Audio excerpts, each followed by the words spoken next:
Hey everyone, and welcome back to the channel. We're back with one of the shows that we almost never do, herding cats, and I've got my co-host, uh, yeah, down here. You're looking up. You have to look down here. We're here. Ah, you're looking at your camera. Okay, that's not where the image. Oh, never mind. So, uh, we've got we've got our own brainiac for today. Robert couldn't make it, but yeah, he had something that was a lot more important than doing a show. So he'll be here next time. Uh, and I was going to start with a certain word. I was going to say, "Behold, we're back," but maybe our guest can say that. So, Natalia, welcome to the show. Was Behold, that was that accurate? Did you like that? Behold, behold, yeah. behold. There's all sorts of accents. Yeah. How are you? Behold, it's Natalia. It's me. Hi. How are you doing? I'm so happy to be here. And you know, I mean, it's We're been a very eventful day. I feel like for everybody. we're, So we're happy to have you. I'm thrilled. Yeah. Yeah. Yeah. So, uh, We've had a lot of fun on the other live stream. we did. I mean, uh, I was going to start and list off everything you do, but I think that's probably impossible. And then I was thinking, well, maybe I can list the things she hasn't done yet, but I couldn't come up with any. I'm a terrible So singer. yes, you're a terrible singer. Okay, well there's that Yeah, then. terrible. So, but Well, for the thank God people something wrong. for the people who haven't met you before, who have never heard of On Raw and missed almost a day's worth of shows on Orange Channel, tell people who you are and what you do. Oh goodness. So I am a biological anthropologist. I studied primatology specifically. So I studied monkeys and apes. My focus was conservation. But I also, before I was a scientist or became one, I was an actress and a comedian and did a lot of work in sitcoms, episodics, and it was in an improv troupe for many years. And now when I was finishing up grad school, I started combining my two passions, which is science and comedy, and made science comedy videos, which have gotten me. I hosted a Bigfoot television show many years ago. I worked with Nat Geo, Discovery, History Channel, Travel Channel, Neil deGrasse Tyson. I was a comedy writer for him on Star Talk. And what else? Oh, God, I hosted his podcast. I've done a lot of podcasts. I did a porn parody podcast called Two Girls, One Mic, but then at the same time, I podcast for Scientific American. So I got some range. And last year, I did a lot of stand up comedy. I even opened for a bonobo themed orgy. And then at the end of the year, I opened at a preschool. So, I think that bonobo themed orgies often lead to preschools or higher rates of antibiotic resistant gonorrhea, not the standing ovation I'm looking for, not the clap I want, but, sometimes it's just the clap you get. But these are the things I do. And essentially, I try to democratize science and make it, palatable for everyone. Maybe the real clap is the friends we made along the way. I think that's a great way of looking at it. Yeah, Yeah. It exactly. makes the whole thing much warm. Right. Well, That so orgy was, I'm telling you, one of my best shows. So much fun. It sounds like it. the reason we're here is because I saw you on Twitter, and so I've seen a lot of science communicators. I've never seen one do it the way you do it. So what I'm really curious about is, how did you get to that? Because that's a very unique style. And we have all of your links posted down in the description. So if people want to go check you out, they have to subscribe to Twitter and obviously to your YouTube channel, which we're going to talk about later. But how did you get to this style? Because that's fairly new, isn't it? Yeah, I mean, I think for me, science and comedy always seemed like the right fit. I always thought like chocolate and peanut butter. I mean, my favorite candy is Reese's peanut butter cups. I feel like comedy and science go hand in hand. I always would read peer-reviewed articles and could flesh out the humor in all of them. I mean, even in the driest of material. But I grew up loving Mel Brooks. I grew up loving the Muppets, which I think Jim Henson was the absolute pro at using humor, and not just kids humor, but humor for all ages, to break down how to learn the ABCs, to numbers, to understanding how to share. And so for me, I always thought that, like, I don't know, I just think it's the perfect pairing. And it's like, it's the sugar that helps the medicine go down. And we see that with The Daily Show and other political shows where they use humor to sort of break down what can be considered almost overwhelmingly depressing or boring topics in a way that makes people want to tune in, because they're like, oh my God, did you see the bit or the segment, the sketch, whatever that they did to break down something that they normally would be seen as, like, yawn fest. So when I was finishing up, when I initially when I was in grad school, I wasn't sure if I was going to go on for a PhD or not. And a lot of PhD programs want to hear that you want to teach at a research institution and do, like, publish tons of papers. It's a publish or perish world. And I kept telling them I want to do science communication, and that's not what they wanted to hear.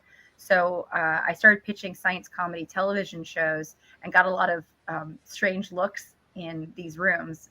The executives were nice, but they were just like, I don't know if this is what we need. I don't know if this is what people are going to want to tune into. And so a friend of mine was like, why don't you make your own? I had a nice camera because I studied monkeys, and I had to take these great photos of them. So I had a nice Canon camera. I wrote, I performed. So I just started making videos in my garage in 2010, 2011. So I posted those on YouTube, not even thinking anything of it. Like, one of the first videos I made was called The Story of Boobs, the Best Tale Ever Told. Come for the boobs, stay for the science. And I posted it, and I was really scared of really sharing it, because I didn't want, for instance, other anthropologists to not take me seriously or think this was some dumb fluff piece. But the Today Show Googled apparently anthropologist and boobs and found me. And so, even though the boobs video didn't go necessarily viral immediately, they flew me out to New York. I must have been a real slow news week, to talk Tos with Ann Curry. And it was, the beginning of a wild, weird trajectory. Monday of Boobs Week. Well, and so, but you also do stand-up comedy, and I've seen a fair amount of what you do, things you posted on Twitter, things that are on YouTube. But you've woven it into that as well, or is it, or are the clips that you shared also specifically targeting science? So tell us a bit about that. So yeah, when it comes to sharing science and comedy, I like to tackle every avenue. If it's going to be television, podcasts, the print, digital media. But with stand-up, I started including the science, I would say about 7 years ago, maybe. I did a off-Broadway show with John Fugelsang. I opened for him talking about, it was 2019. So the election was the next year, but we went through all the different ways, all the different primates that Trump has been compared to and why they don't fit. Right. And at the end of the day, he's just a white European Homo sapien male. I mean, at the end, which, unfortunately, we're not getting the best rap, but, yeah, you can't compare him to, he's no shit given. I'll tell you that much. That's not fair shit given. But yeah, so I started including the science into the stand-up, and that's how a lot of my shows are. Like, for instance, I did 3 shows this week: Sunday, Monday, Tuesday. Sunday was actually a show specifically about bonobos. So yes, there was a lot of science in that. And but the next night, what did I talk about that night? Oh, I talked about opening for the bonobo themed orgy. And just to talk about the different reproductive strategies of non-human primates. And then I also incorporated it in my show Tuesday night. So I think it's a great way to teach audiences. Like, one of the best compliments I'll get after a show is like, wow, it was hilarious, but also I had no idea that ducks have a corkscrew shaped baloney pony. Like, wow, next time I need a wine opener, I know just to go out to the local farm, pick up, Diego and use him as a wine opener. But yeah, so it's a great way to kind of teach people. It also sets me a bit apart. I actually just committed to a date, February 16th. I'm going to be doing a science comedy special called Survival of the Filthiest in Santa Monica at a theater called The Crow. So I'm very excited about that. Think of it as like a very salacious, hilarious biological anthropology lecture. There'll be PowerPoints, but they are fun, they are sexy, they are hot. You're going to walk away learning a lot, and also hopefully feel inspired about what is yet to come. So I think it's a great way to get the information out there, especially for folks that are like, I don't have any interest in biological anthropology, mostly because they don't even know what it is, because I don't even think I knew what anthropology was until I took a class, at 18. I wasn't well versed in the field. So whatever can get the information out there, man, I'm good to go. And that's It's a live show, a science show where everybody gets to giggle at the word penis. Yes. Yes, and fun, new and fun ways of saying it. I love baloney pony. Quack open the bottle of wine. Sword. Yeah, exactly. I want tallywhacker, warlord the penetrator. I love just coming up with good new terms for all the parts. I have a bit about all the different, when DeSantis was trying to outlaw the use of the word gay, I was like, we know which word he's going to go after next, right? Vagina. So I came up with all, a lot of political alternatives to vagina, like VJFK, Margaret Snatcher, Matwatma Gandhi, Hillary Clinton. We got to gorge Santos, all the good terms. Santos. I know, and it's which brings me to one thing that I'm dying to know. Yes. Considering that the United States is still a lot more Puritan than most of the European countries, how do the people react, especially people who see you for the first time? Are they shocked, or do you ever get negative comments when you do things like that? Oh yeah. I think any female comic, if you talk to any female comedian, they'll tell you, first of all, being a female comic is, you immediately get women aren't funny, right? All we do is talk about sex, and it's like, oh, have you seen a male comedian do stand up lately? Because I'm pretty sure sex is a big part of it. But also, it was funny. Somebody was talking about like, oh, there's another comedian talking about her vagina. And I was like, I was talking about a snake's vagina. Like, let's be clear. Like if you're going to insult me correctly. But I do get some confused feedback. Like, oh, I didn't expect this. But, there are people that are naysayers. I mean, my poor parents, I think, also have a hard time with what I do sometimes. I always joke that if it was anybody else but their daughter doing what I did, they'd be thrilled, they'd be tickled, they'd think this was so funny and weird and revolutionary. But it's like, because it's me, their kid, they're just like, oh, why is she talking about duck dicks again? And I also like, it's a great gateway for talking about more serious subjects. Like, for instance, I'm going to put in headphones in a minute because my gardeners who are my apartment has gardeners come on Thursday, and they're lovely, but they're loud. But what was I going to say? Oh, yes. I think it's like, again, come for the boobs, stay for the science. It's a great gateway to get into more serious subjects. I did a show recently with her name's Samantha Hale. She's a great comedian. She has a show called Horror Nerd. I always have to really overpronunciate that because it sounds like horror nerd, but Horror Nerd. And the theme was to dress as your favorite horror icon, and I did Frankenfurter from Rocky Horror.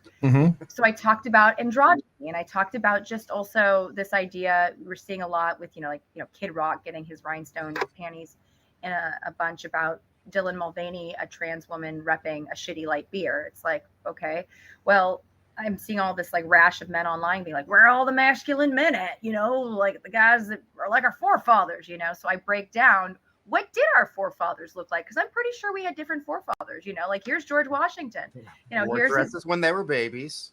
Right. Oh my God. FDR as a child was the most beautiful little girl I've ever seen. Yeah. Like this precious little bit.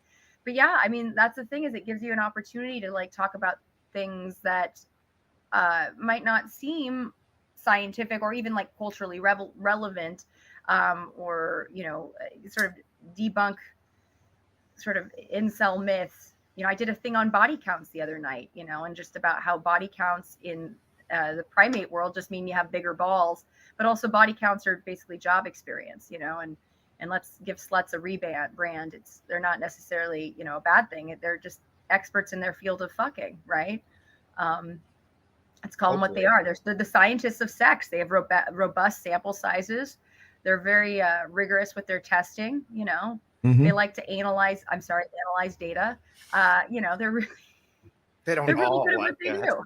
But it allows me to go on and talk about species. Yeah. It does remind me, because we did have a guest on this particular show who used to be I'm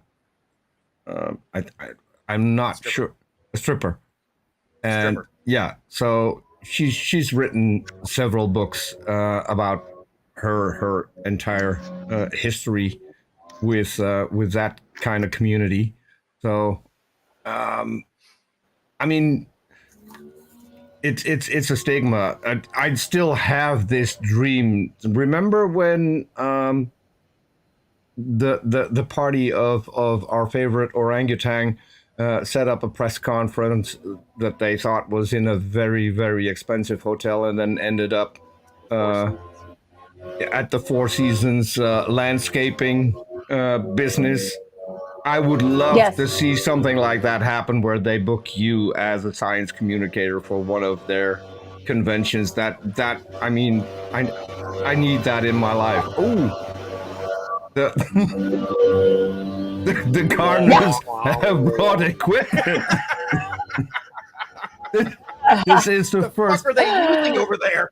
This is the first time I remember I think it was on every show you did on Orange Channel, you had a warning at the start that the gardeners were coming and they might be loud, and then nothing happened. But today they brought real equipment, because we can hear it.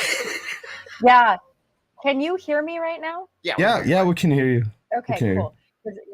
You were breaking up for a while, and I wasn't sure. I was like, are they tampering with like the space-time continuum? Like, what's happening? I think it might be a very small part of landscaping.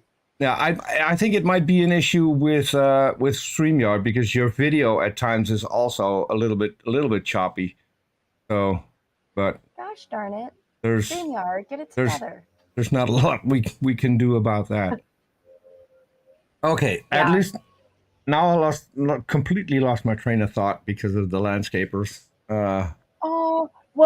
Which is weird. Which is weird, because we've got a landscaper on the show who's surprisingly silent at the moment, but he really is retired. Here. I'm really retired.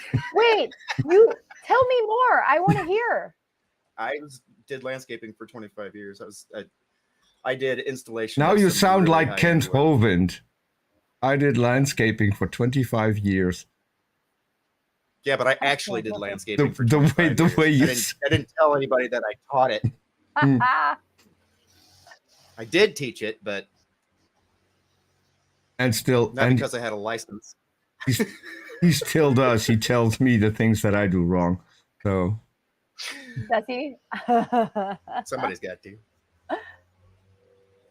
Yeah, as I said, I completely lost my train of thought. I had a question, and now I completely forgot.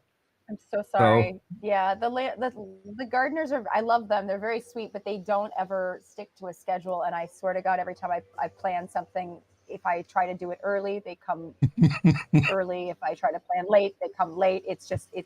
They check your schedule. I think they just know. They follow you on Twitter. They follow you on Twitter, and every single time you tweet, they will. Oh, we need to go. We need to mess everything up. We need to quick run. Something to listen to when we're on the mower. They have to be conservatives, because they don't want you to do your thing. That's probably it. Right. Yeah, that's probably. Yeah, I wish that. Well, no, I don't wish that was the case. But landscapers are famously conservative. Are they? Is that their thing? No. It's the green industries. I was like, right? I know. I was about to say. I'm like, So, don't just call it that. You did work with some pretty amazing people. How did you get there? I mean, I recently discovered your Facebook page because I'm Facebook is a little bit problematic in the Netherlands because now I need to open everything up. Have to give them permission to share all my private details, uh, or I can't go on Facebook anymore, which is really weird.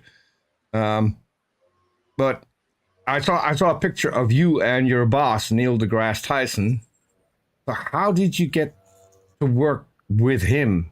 Because I I don't think that that's an easy one. Not a lot of people get there. So how did that happen? Yeah.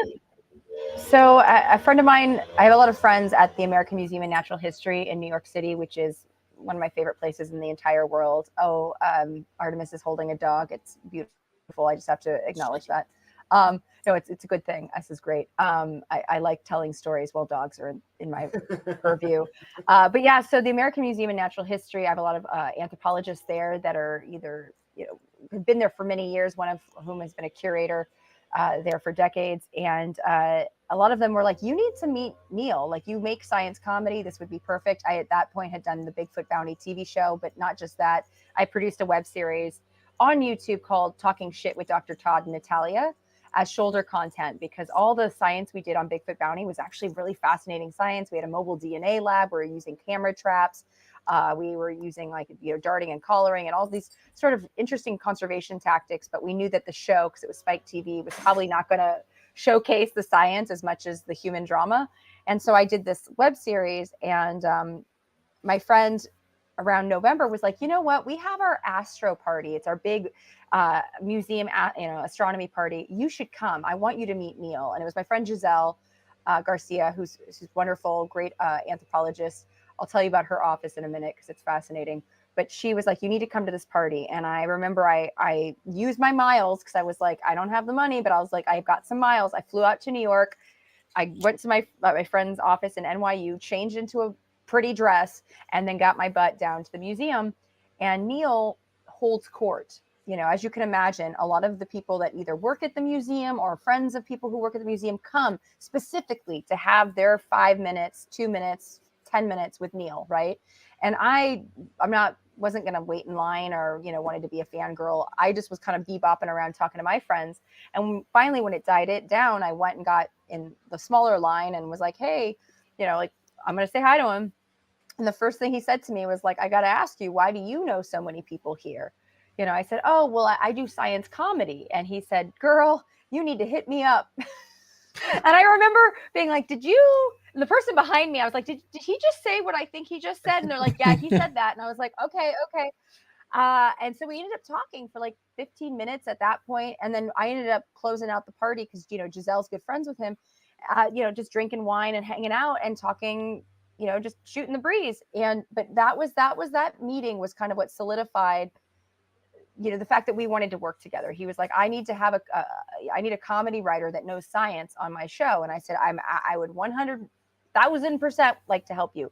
And so this was the beginning. It's the end of 2015. 2016, he had a pretty substantially tough year. His father ended up passing away the end of that year. I did not know that. I met with him once, but it was still, we didn't really know when or how we were going to work together. And I was still living in Los Angeles. But a year later, in beginning of 2017, that's when I did my first episode with him in March. And that basically, it was a killer episode. We called it Sexy Primatology. It was a live stream and it went amazingly. It was such a good show. And he was like, okay, welcome to the family, welcome to the team. And then I ended up writing comedy for his television show and then hosting the Star Talk All Stars podcast. We were at that time going to do a video series, and I was super excited about that, but they didn't really have the money or the budget or they didn't quite know what to do with that yet. But I had such awesome ideas for them. Like one of them was called Well Actually instead of Love Actually. But It was about, it was supposed to be like Neil and Bill Nye being like Bert and Ernie type roommates, where they go back and forth throughout the day, well actualing each other about, the science that they get right or wrong. So I still think it would be great. So maybe one day we'll see. I like that premise. Yeah. Right? But it also, it makes me sad because there's money for everything except for science communication or for science teaching. That's where Yeah. There's apparently My is bank no account can confirm. yeah there's no priority to do things like that, which is why I like that you still keep doing it, um, basically for free, on Yeah. Twitter. But I'm going from my head is mush at the moment, because people who didn't hear what we said before the show went live, I had a burglar ram into my house while I was trying to prepare for the show. So pretty much all of my ideas are gone. The cops came and we got rid of everything. He left the bike. They stole his Yeah. bike. He left the that bike. was wild. I You're mean, handling it very well. yeah, but he shouldn't have done that half an hour before the show started. I mean, who does that? You should have consulted with your him and my gardeners need to talk, because I feel like they could have. Maybe they had. I'm plotted. really Yeah, maybe they did. I'm really happy that we have amazing cops, because they got here in 10 minutes, which is fast. But they have Yes. Faster than an ambulance would take. Yes. Well, Yeah. apparently they're very busy, because we have I think it's called freezing rain in English. So where it rains and the moment it lands on the ground, it turns into ice, which I experienced earlier, because apparently when everything's icy outside and you have a bull terrier, which is basically the most muscular dog you can have, that's not a great combination. If you go out walking with your bull terrier on ice, needless to say, I was on the floor within a few feet from my front door. So I learned the hard way that it was slippery outside. So that happened as well. A really eventful day. Taking a ride on your Harley. Yes, literally, literally. Yeah. I'm sorry. That's terrifying. I've walked.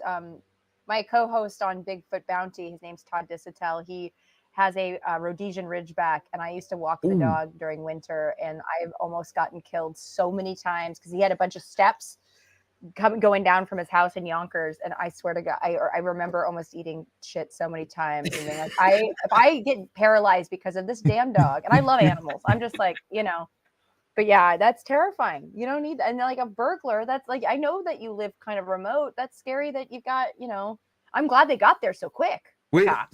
So we've had a few. I think those were all the same guy who came here 3 times and tried to steal one of my scooters, and at some point he actually got away with one.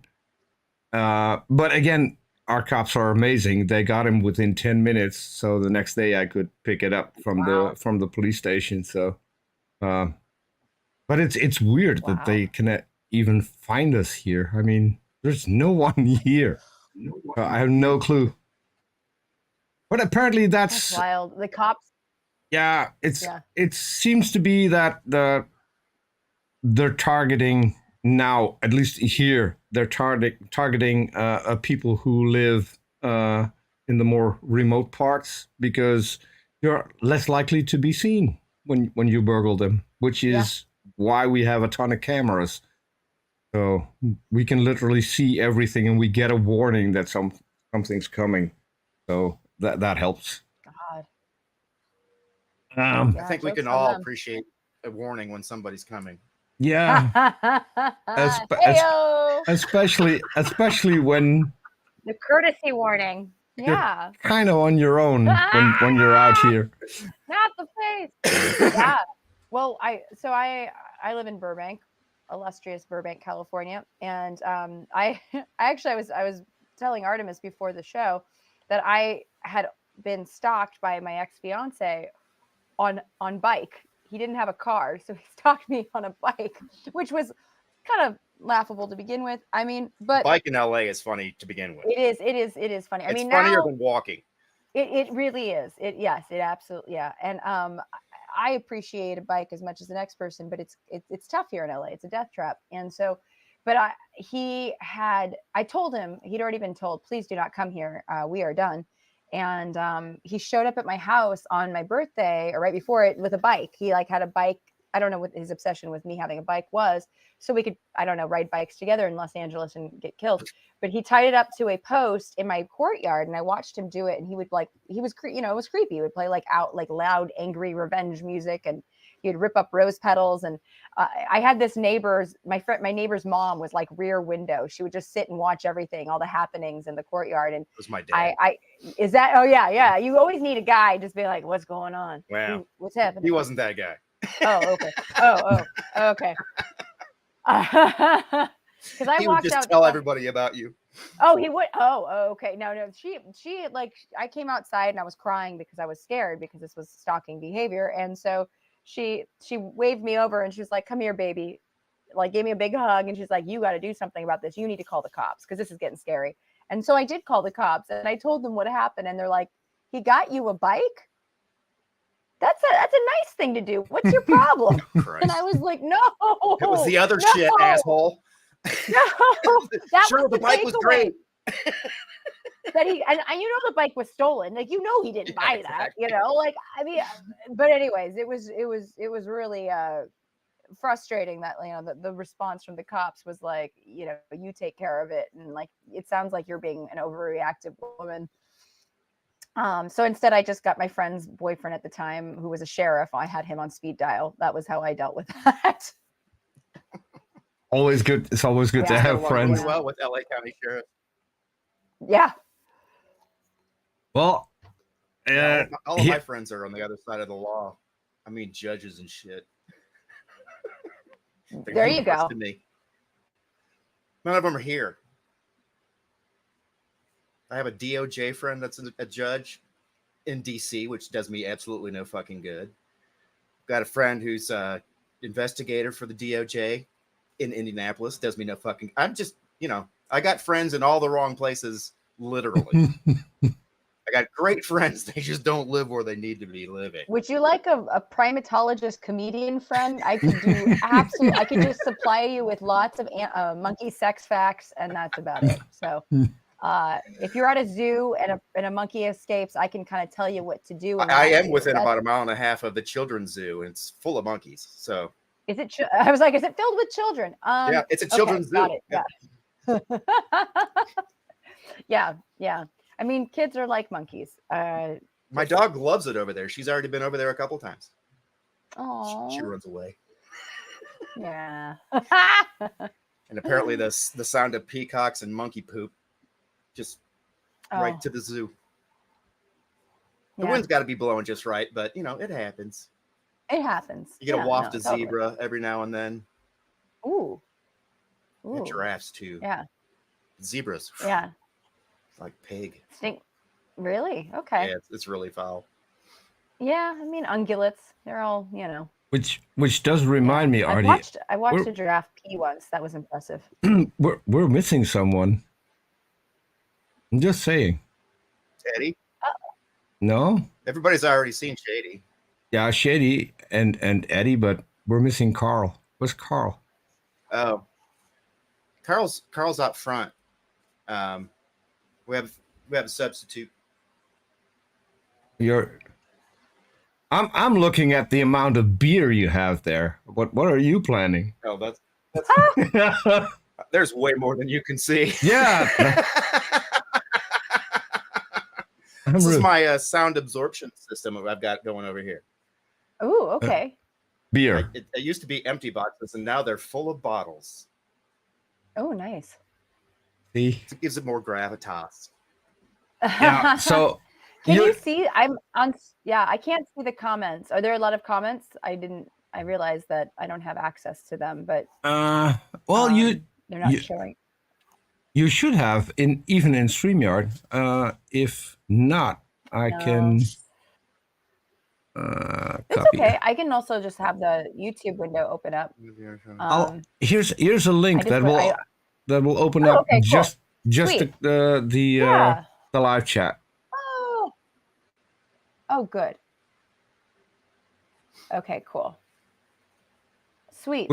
We haven't had any questions yet, so if people have questions, now would be the time. So, just saying. Yeah, if you have any questions. Monkey sex, bonobo phalluses. Yeah. Or, another thing. any sort of biological anthropology stuff.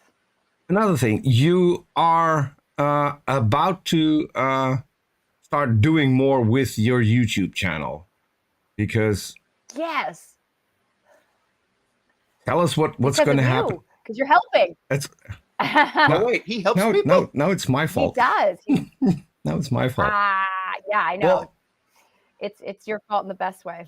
I was really surprised when I think it was one of your first live shows, and apparently I was the only one in the chat, at least for a while. So that became kind of a conversation with me in chat and you on the live stream, which was hysterically funny. But I really like that. Oh, thank you. But so you're planning to do more. Yes. You have I think you have 2 shows in mind that you're going to do there. So what can people expect from you on YouTube?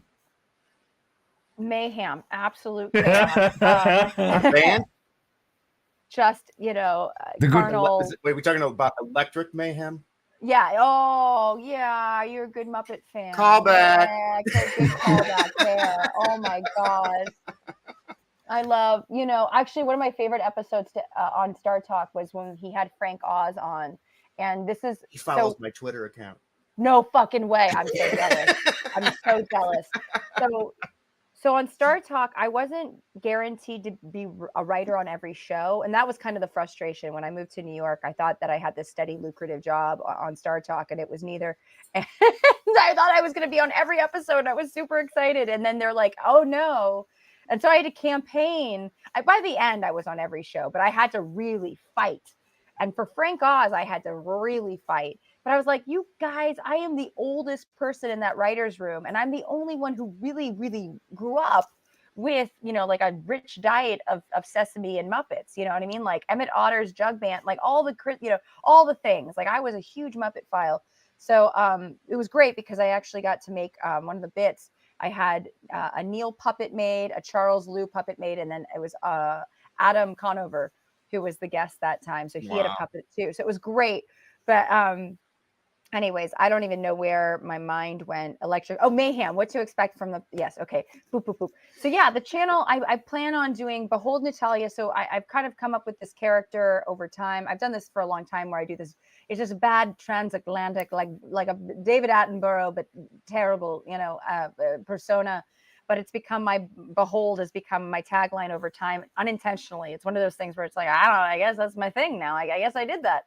But I'm going to call it Behold Natalia, and that's going to be kind of a catch-all for having scientists, comedians, and, activists and whoever, I think is interesting on the show to just talk about, whether it's the science news of the week or something specifically that they're working on. Like I am friends with some of the most fascinating people that I sit and listen to them in awe, and I feel like the world deserves to hear them too.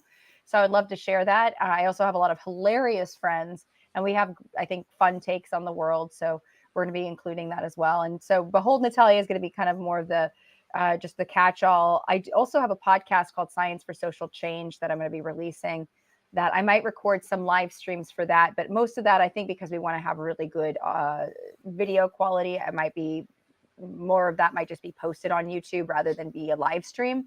But that's Science for Social Change. It's a bit more academic, where I'm going to talk to scientists about how the work they're doing is bringing positive change to the world, even if they're studying, ancient humans or artifacts or, monkey poop. How is that actually directly relating to current controversial social issues? Because a lot of times it really does, and it's a bit more academic, but of course I'm going to bring humor to it. And a lot of scientists, whether they know it or not, are funny, sometimes completely accidental, humor. All of my best teachers didn't try to throw me out of their class. All of the ones that I hated. Right? Yep. I had honors classes with teachers that didn't think I belonged in the honors division, even though I was getting A's in their classes. I'm like, wow. I can't That's wait so till I get out of the sweet. school so I can tell you to kiss my ass. And I actually got to do it. Oh, wow. The English department at my high school was they just fucking hated me because I couldn't stop laughing at the stupid shit. Shakespeare is hilarious. Yeah. And, Oh, yeah. these old tight asses didn't get any of the fucking dirty jokes at all. Or they just, blocked them out of their, and I just laughed my head off. And so that whole group just fucking hated my guts. And they ended up I was in a wedding for friends of mine, a guy that I worked with and his wife, still very good friends with, but my high school English department was at their wedding because his mom was an English teacher at a different high school. So wow. I had all of my high school English teachers sitting at one table in a room separate from the one that I'm in at the reception. And the greatest, it was the best idea I've ever had at a wedding. It was back in the day when they put the disposable cameras out on everybody's table at the wedding, and you take pictures of yourselves and then leave the camera behind so they could develop them. I went around to every camera that still had pictures left on it and walked up to groups of people and tables and whatever. And I said, okay, everybody on 3, fuck off, click. So there's dozens of pictures in their book of people going, well, they had no idea where it came from. And it's like That's 7 so years later, I'm funny. like, wait a minute, you guys don't know that I took every one of those pictures? Oh my God. And one of them is my English department. Wow. Wow. So I literally got to say fuck off to all of them. It was great. Revenge is a dish best served cold. Yeah, and if you can wait 15 or 20 years to throw it at them, it's the best kind of poop. Seriously. Yeah. I've had a rough few years as a science communicator, and there's moments where I'm just like, what goes around will come around. And I'm not big on like wishing bad things on people, but just sometimes people have been so mean, and I just actually had a phone call with a friend of mine about that, about just like the rising cruelty in our own field to each other, and it's like, aren't we all supposed to be on the same side in a way? I mean, not always, because sometimes we do have assholes like people that believe in eugenics, and they can go fuck the fuck off. But at the end of the day, where a lot of us are hopefully on the same side. And so like people calling out rather than calling in, stuff like that, like if you see something you don't like on Twitter, instead of being like, hey, or you got wrong, or you know what I mean, or maybe it was a misstep that maybe the person didn't intend, it's just like, send them a message. Send them a message. Hey, you're my friend. I don't want, I even if you don't like them that much, but you're friendly with them, send them a message and just be like, hey man, you should take that down, rather than calling them out and then getting dogpiled. It's like, how is that helping? One of my brother's oldest daughter is in a PhD program at in the labs at the Cleveland Clinic. Oh wow, yeah. And to hear the cutthroat stories, especially between the women in the same lab, trying to get the same education, working for the same boss, it's just, Jesus Christ, how do you? Yep. And she's this teeny tiny little, don't fuck with me, but teeny tiny little girl. And she's just, her ability to tell a story is, but she's so non-confrontational that all of her stories end with, and then I walked away. Yeah. Well, you have to pick and choose your battles, right? Like, and I'm sorry she's going through that, because that, I think, we were just talking about that too. We covered a lot in this conversation with my friend about how we talk a lot about sexual assault, sexual harassment, which is of course terrible. But we don't talk about the bullying, especially women on women, men on men, vice versa, whatever, men on women, whatever, all the things. It's bad. But it's women on women, it's dominance, but it's also like people playing people against each other, pitting people against each other, rather than having the mentality, like without sounding like a total, new age hippie, like an abundance attitude of like, there's enough for everyone. There's enough, like if we really just sit back and really look at the world, like we really can make space for most people, if not everyone, it doesn't have to be this cutthroat, either I get all of it and you get none of it, or, they're not wanting to share the stage or share, any sort of the accolades, and that being first author, being like that's, the end all be all. And it's like, that's, We're setting up people for failure and to fight. It was just so bizarre to hear that, because I'm not of the caliber of either of my nieces. They were valedictorian and salutatorian in their high school classes, respectively. I didn't do that. My brother didn't do that. My sister-in-law didn't do that. It's what happens when you raise your kids with absolutely no TVs in the house. Wow. That's it? Oh, well, I was screwed. Oh, and they're also in their 20s and still ask if they're allowed to have a cookie after dinner. So it's not all good. Oh, shit. Okay, Yeah. never mind. Yeah. It was just weird to know that what it took for her to get into a program like that and what kind of work she had to put in to get the grades that she needed and the work she put into her master's and defending that and blah, blah, blah, blah, blah. And then she has the same fucking bullshit office politics that the rest of us have to deal with. Yeah. Science is not, the ivory tower is fraught with bullshit. I'll tell you that. In my line of work, the people that I struggled with were stupid. So me trying to justify or wrap around in my head that, wait a minute, really smart people, not that I get along with every smart person either, but you're really smart. People are annoyed by people that are as smart as them. That's fucking dumb. You get mad at stupid people. Yeah, right. First of all, you are very smart. I mean, I think also like we have to kind Very of. nice of you. It's true though, but I think we give a lot of credit to people, those that have a lot of letters attached to their name, when they honestly. I think a lot of people can not to belittle what a master's or a PhD or an MD means and the work it takes, but I think a lot of people, if they had the opportunity, could do those sort of things or the desire, right? Yeah. You know, I could have tried to go for a PhD, but I did that whole PhD or not to PhD thing and realized that to do that would be 5 to 7 years more of school, more bullshit. And for what? To possibly have a tenure track job when tenure track jobs are going the way of the dodo. 70% of teaching positions are going to adjuncts. Adjuncts, I could tell you how much I made pretty much. I made about $150 a week per class I taught in person, you know, and if you teach 3 classes, yeah, in Los Angeles, you know, and that's. I made $7.35 an hour when I worked in Los Angeles. So. Yeah. That's rough. When was that? 92. I worked at the Cerritos Auto Mall. Oh God. Yeah, I worked at the Enterprise Rent-A-Car office at the Cerritos Auto Mall. Oh man. The world's busiest enterprise office, and I was making $7.35 an hour, and got fired for selling damage waiver at 49% instead of 50%. What the fuck? I just, you know, that job was so fucking cutthroat, but it didn't have anything to do with coworkers. It was the fucking bosses that were cutthroat.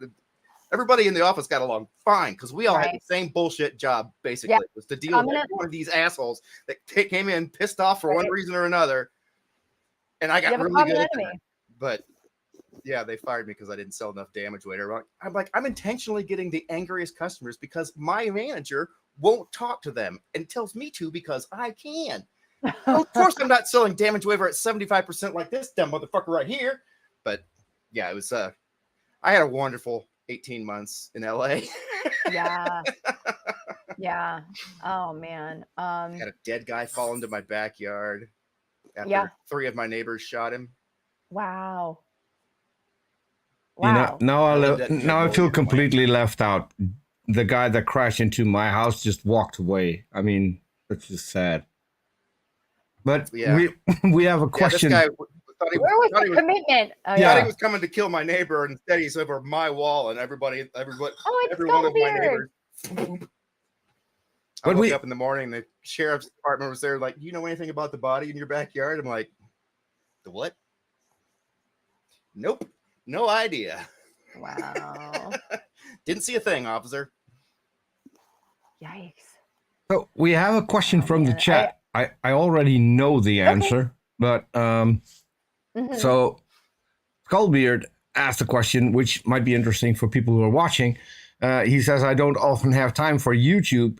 Are there plans to release an audio-only version of Science for Social Change in an audio-only format for those of us who listen to podcasts? So we already talked about this, I think, the first time we talked.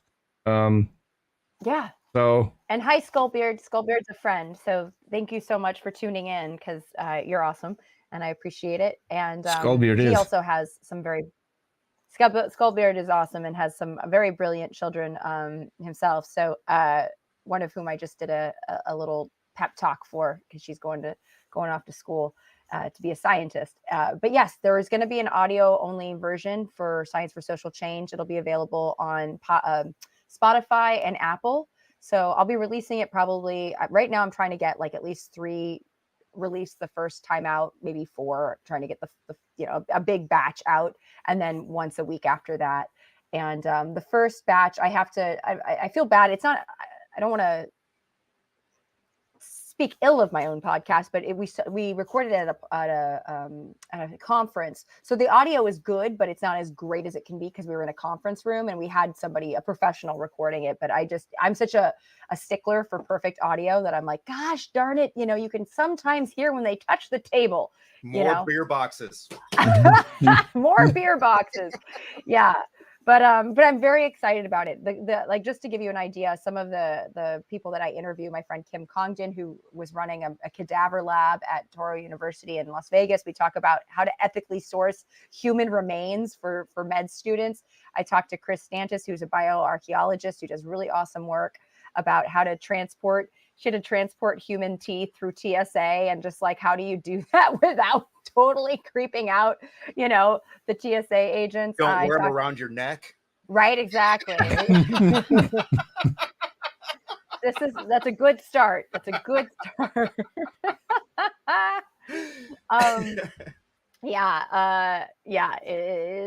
That's something. But yeah, and then Lorena Madrigal, who studies sickle cell anemia, and sickle cell anemia is a really fascinating disease that basically, she found that those that are homozygous for it have actual sickle cell disease.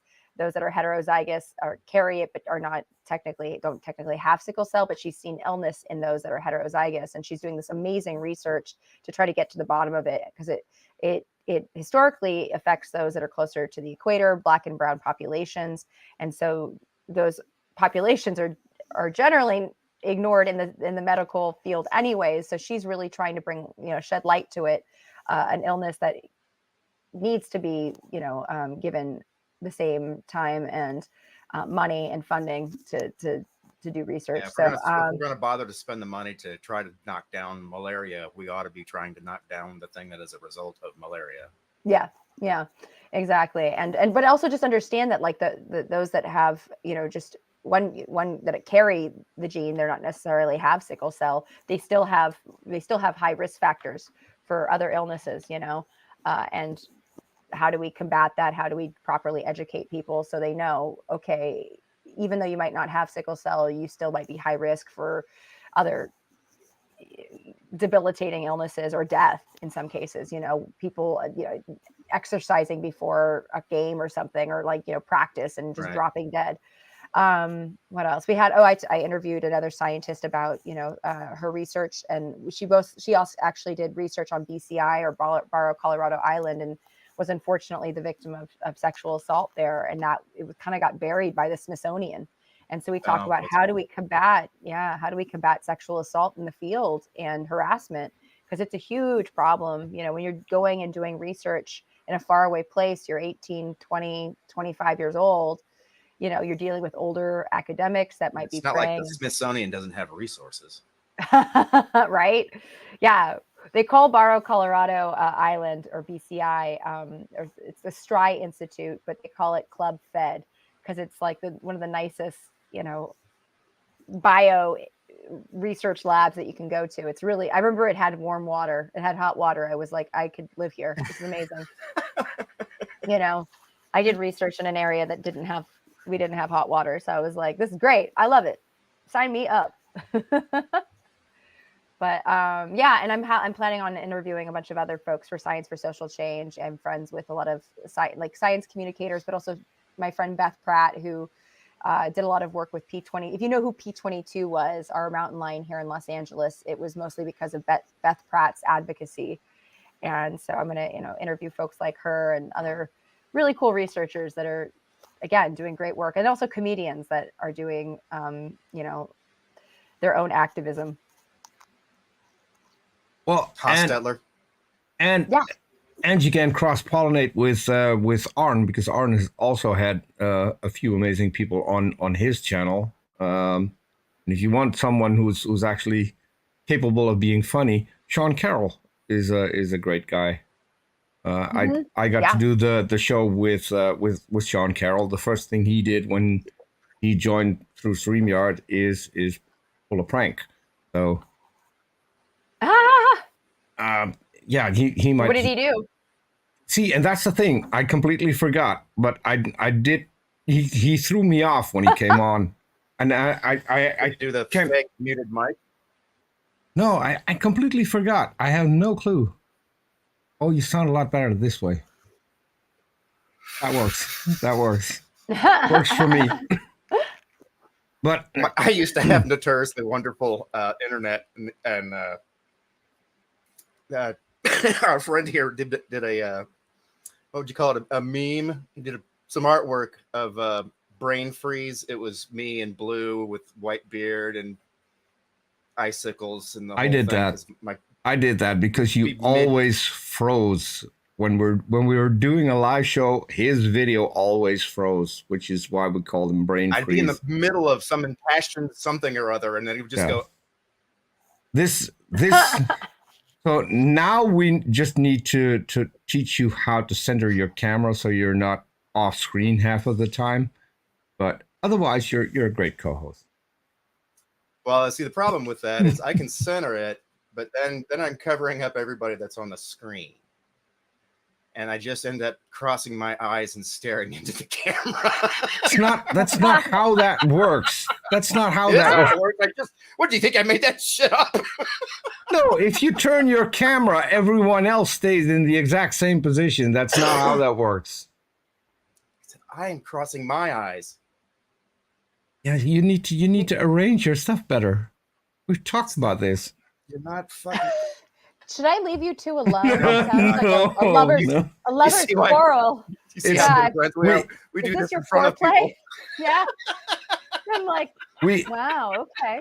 We do this on Twitter all the time, and then people say you need to turn that into a live show. We do it in front of company. But we started a channel, but our first video keeps they keep taking it down. We did a. They're never going to leave it up. Yeah, we did a music video with Hitler, and apparently that's hate speech. Even though it's on the song "Born to Be Alive" by Patrick Hernandez, if I'm remember correctly. It's just a funny video with Hitler, but you can't have Hitler in a funny video. So if you're going to make comedy, Natalia, leave Hitler out, because that's German probably comedy is no laughing matter. Yeah. Right. Unless you've got Comedy Central or like Taika Waititi or Mel Brooks ready at your ready to. Or even Charlie Chaplin. He did an entire movie, and that was okay. When we do it, we get taken down. No clue why. Wow, there was no sound. That's There's where you get fucked. Right. Yeah. Was he really playing Hitler, or was he just playing himself? That's the thing about Charlie Chaplin. Oh, he was really playing Hitler. I don't know. I just he was a little too Jewish to not be playing Hitler. Right. But yeah, he's the only person I would say there is a striking resemblance. But yeah, well, Mel Brooks did a convincing looking Hitler too. Yeah. Oh man, he's my favorite. Yeah. I was about to say that meeting him. That's one of your favorite people, right? Mel Brooks? Yeah, we can absolutely bond over Mel. Yeah. So when I worked at Sony Studios, I've had a lot of jobs. I think Peter probably knows this. I've like literally had, it's kind of, working at a rehab for adolescents, doing makeup at the malls, being I worked at Sony for about 5 years doing window dressing. And then also I worked at the store there that sold candy and cigarettes and DVDs and CDs. And I knew that Mel had an office on the studio, and I knew kind of approximately where it was. I would always take the route to the bathroom past his office just to see if he was there. And one day, and I always said I was going to quote a line like, you use your tongue prettier than a $20 whore or something, if $3 you walk, whore. Yeah, right. And well, actually, yeah. And he came in one day, and I was helping a customer, and it was a female customer. And I was like, you can't say that. You can't just shout that, Natalia. You can't. I was 21, 22 years old. And Mel, she leaves. Mel, or like she's starting to walk out. Mel walks up and I just went, I love you. And it came out just like that. It came out absolutely unhinged and deranged. And he was like, and without even skipping a beat, he just went, that was easy.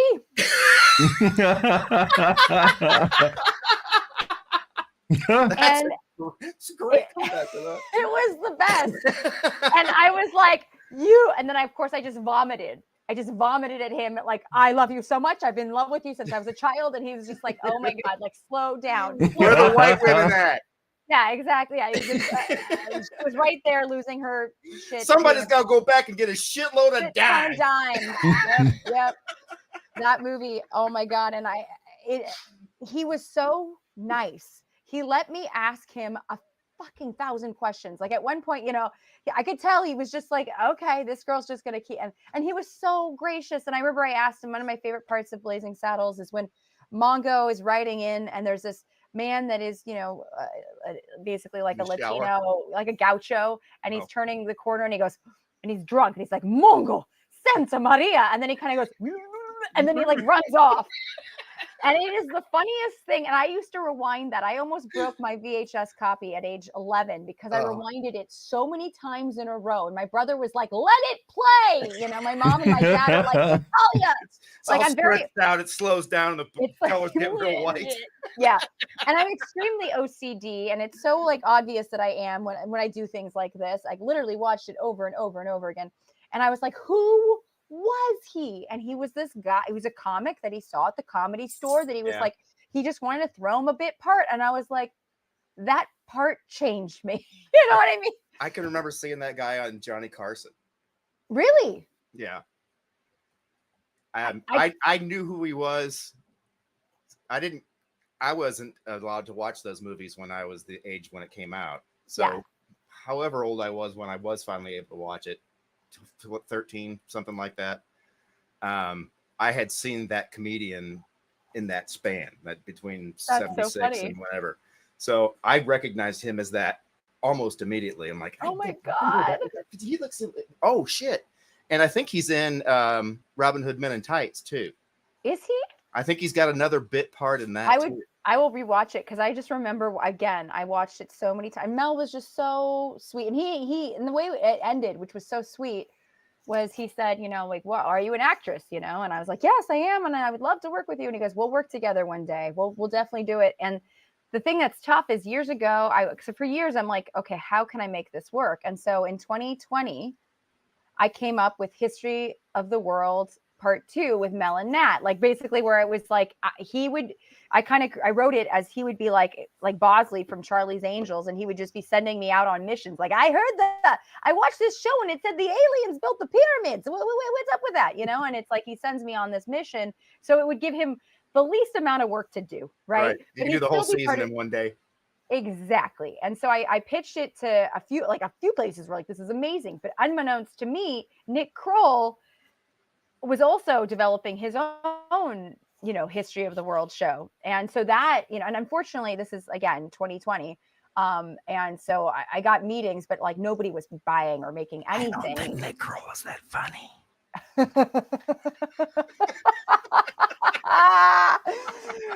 He's watching. I know. That's why I whispered it. I think so. I love Nick Kroll when he does character work. When he does some of his characters, I think his old Jew character that he does with what's his face. I can't tolerate it. Who does he? Is it John Mulaney that he does? Yeah. That? No. Yeah. Okay. Yeah, because I love like John Mulaney's recent stand-up. I watched and I really, really liked it. Only because good. Yeah, he's so good. And I grew up around addiction, and I've dealt with a lot of people. I've lost a lot of people to it. So I'm just like, fuck, I get it. And I've been a part of many interventions. So that story was one of the funniest fucking intervention stories. Like I don't want to go into it, but I had one intervention where my grandma and my grandpa were cracking jokes that I mean, it was hilarious. It was the most hilarious intervention I've ever been to. So I get it. I'm just like, I can relate to it. But yeah, I felt bad because I wanted to love History of the World the new one that they did. I wanted to love it, Yeah. you know, but I didn't. And I'm not big on, I don't want to, I just that wish was they hadn't somebody's. used History of the World as the title and just left that completely out of it. It would have almost been fine. I still wouldn't have liked it, but it wouldn't have made me mad. Yeah. Well, I think because we've done Drunk History, right? And Drunk History is so good. Yeah, it's And perfect. so it's so freaking good. They do such a good, and it's hard to come, and that's why, like, one my goal, and what has been my goal for all these freaking years, is to try to get a science comedy show off the ground, right? And like I've pitched, are you kidding? I pitched hard science, right? And I pitched high science. Like I pitched all these things that were like, you know, let's have people explain science, or, you know, drunk or high, or like I had one that was called, oh, high art. Was it high art?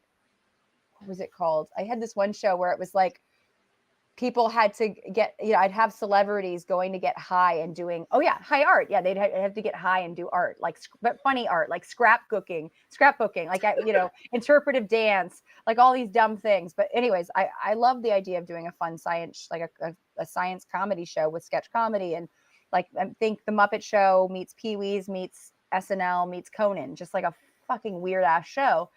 And I did it as a live stage show in New York called That Human Show. And it was just out of this world. It was science puppet theater where I had, you know, it was, I had a scientist or a science communicator explaining the Mesozoic extinction, the asteroid that hit, you know, the Yucatan and wiped out the dinosaurs, to two dinosaur puppets who are literally tying off and getting drunk because they know they're going to die. You know, coming. it was, they know it's coming. They're See like, that oh, shit? I saw that yeah. shit. Oh yeah. That's it. Pass it.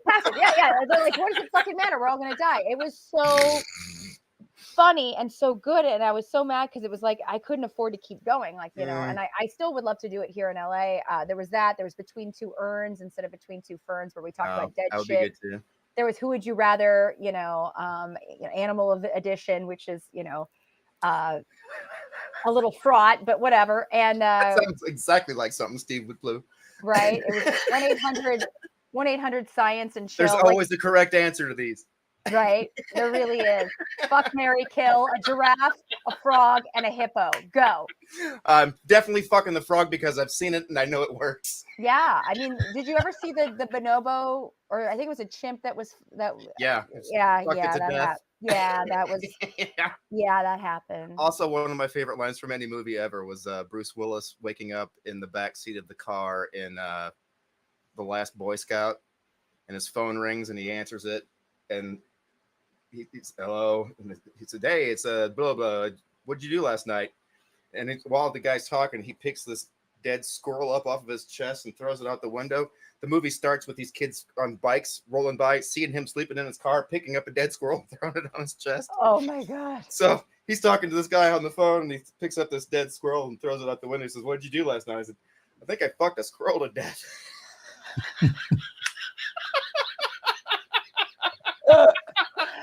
Oh my god! The greatest opening line to a movie ever. That's yeah. I'm sure he's Not a great movie, but that fucking scene was great. That'll do it though. I you know, sometimes you just need that good opener. Yeah, that definitely it was a stark and dormy night. Right. Yeah, so I don't know. I still think a late night science comedy show. I don't know. I'm very unhinged, so I like things that are keep it weird, keep it strange. And it's just tough if you don't have the people that want to back unhinged and strange. Being original in the film industry can sometimes go against you, you know, as you know. They want proven concepts. Yeah, I was thinking that maybe something like a disinformation game show, like in the spirit of Gong Show, where you get or Liars Club. Yep. Remember Liars Club?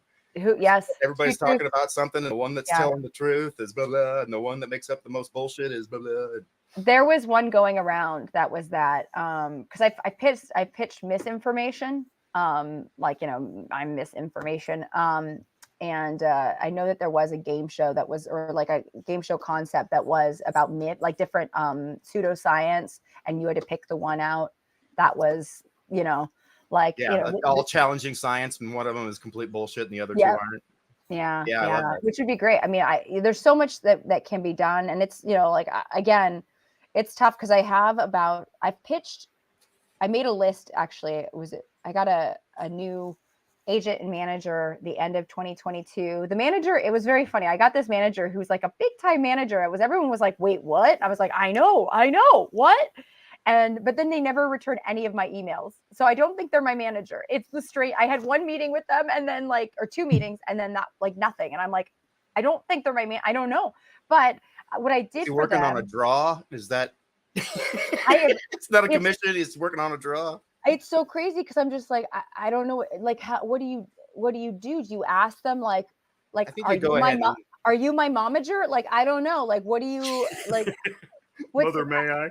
Mother, yeah, I don't know how that works. So, but one of the things I did when I signed with them is because they kind of wanted to know everything I've done. Like, and I'm very big on I take things quite literally. So I went through my 15-year experience pitching television shows, or 14 years pitching science comedy shows, and literally wrote it all out. And it was very depressing and illuminating because I'm just like, Jesus Christ, because I have about 100 treatments and like over 100 log lines of different shows, because every time you have a pitch meeting with a new network, you come up with stuff that might make TLC. I'm not a TLC girl at all, but I came up with Badass Brides and Single, Childless, and Loving It. Bitches dig stitches.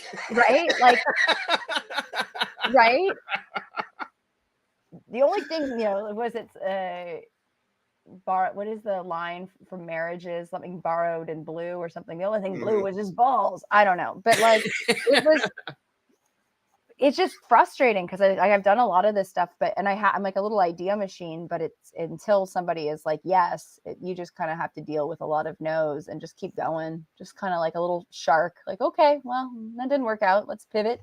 Try something new. Dust yourself off. I do not have the brain chemistry for that many no's. I do have a question. I do have a question since you're talking about your work, and one where I have literally seen you first, not knowing who you were, is on one of my all-time favorite TV shows. My Name is Earl. So you actually got to meet Earl and Randy, which is still on my bucket list, especially Randy, because I think he's brilliant in that role. Yeah. So how did you get on that show? Is that just a thing where you have a manager who says, well, okay, you might be the right character to do this part, or how did that come together?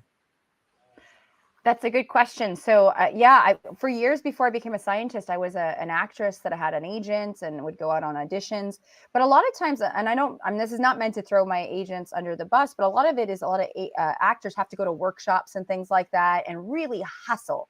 You're constantly sending out headshots and postcards, and it's you're kind of forced to become this weird narcissist where it's my mom has so many pictures of me in boxes that it's I want to repurpose them into mulch or make greeting cards out of them and whatever, because there's so many of me at 22 years old, black and white photos. But anyways, as far as My Name is Earl, I did a workshop with a woman named Carrie Curto, who has become one of my very best friends. And when we met, and you'll like this, Artemis, the reason why Carrie Curto, who I call my boo and she calls me her boo, the reason why we are BFFs is we were in the bathroom. We both had to pee at the same time at this workshop. And I was wearing a Kermit shirt. I believe it was a Kermit shirt, or maybe it was a Gonzo shirt, because I think I had a Gonzo shirt that said nerd. And we just bonded over the Muppets. She was a huge Muppet file. I was a huge Muppet file. We were just going through Emmett Otter and Muppets Take Manhattan and Muppet Caper and Muppets from Space is my favorite. Yeah, Muppets from and Family Christmas. My second favorite Muppet movie is Muppets from Space. It's so good. Pepe, I mean, come on.